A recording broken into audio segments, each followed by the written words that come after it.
ಹನುಮ ಧ್ವಜ ತೆರವು ಖಂಡಿಸಿ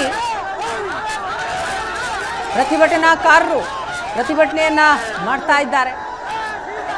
ಅವರನ್ನು ಚದುರಿಸುವಂತಹ ಪ್ರಯತ್ನ ಒಂದು ಕಡೆ ಪೊಲೀಸರಿಂದ, ಮತ್ತೊಂದು ಕಡೆ ಬ್ಯಾರಿಕೇಡ್ ಅನ್ನ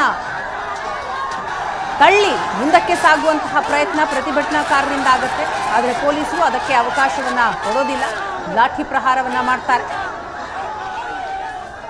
ಈಗ ಬಿಜೆಪಿ ನಾಯಕರಾದಂತಹ ಆರ್ ಅಶೋಕ್, ಅಶ್ವತ್ಥ ನಾರಾಯಣ ಸೇರಿದ ಹಾಗೆ ಎಲ್ಲ ಪ್ರತಿಭಟನಾಕಾರರನ್ನ ಪೊಲೀಸರು ವಶಕ್ಕೆ ಪಡೆದಿದ್ದಾರೆ. ಬೂದಿ ಮುಚ್ಚಿದ ಕೆಂಡದಂತಿದೆ ಕೆರಗೋಡು.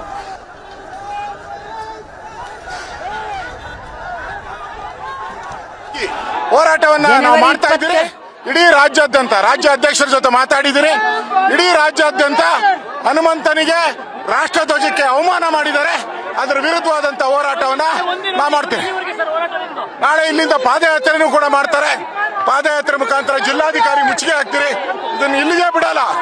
ಯಾವ ರೀತಿ ದತ್ತಪೀಠ ಆಯ್ತು ಅದೇ ರೀತಿ ಇದನ್ನು ಕೂಡ ಒಂದು ದತ್ತಪೀಠ ತರ ಹೋರಾಟವನ್ನ ನಾವು ಮಾಡ್ತೀರಿ. ಇದನ್ನ ಬಿಡಲ್ಲ.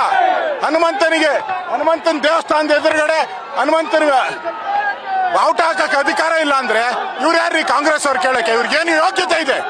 ದೇವಸ್ಥಾನದ ಮುಂದೆ ಹನುಮಂತ ಬಾವುಟ ಹಾಕಕ್ಕೆ ಯಾರನ್ನ ಕೇಳ್ಬೇಕು? ಇವ್ರನ್ನ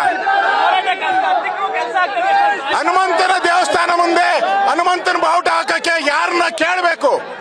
ಈ ಭಕ್ತ ಒಂದ್ ರೀತಿ ಭಕ್ತರಿಗೆ ಲಾಠಿ ಏಟು ಹೊಡೆದು ಹೆಣ್ಣು ಮಕ್ಕಳನ್ನೆಲ್ಲ ಹೊಡೆದಿದ್ದಾರೆ. ಇದು ದೌರ್ಜನ್ಯ, ಗೂಂಡಾಗಿರಿ ಸರ್ಕಾರ. ಸಿದ್ದರಾಮಯ್ಯನವರ ಎದೆಯಲ್ಲಿ ಟಿಪ್ಪು ಸುಲ್ತಾನ್ ಇದ್ದಾನೆ. ಬಾಯಲ್ಲಿ ಮಾತ್ರ ರಾಮ, ಹೆಸರಲ್ಲಿ ಮಾತ್ರ ರಾಮ.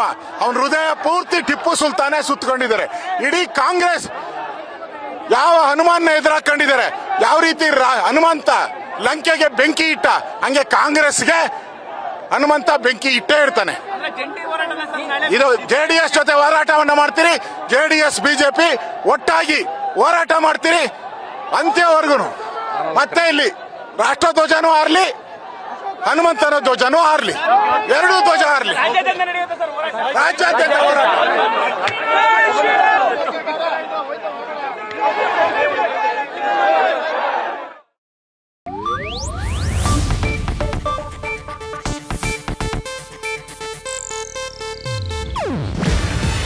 ಇದು ಏಷ್ಯಾನೆಟ್ ನ್ಯೂಸ್ ನೆಟ್ವರ್ಕ್ ಪ್ರಸ್ತುತಿ.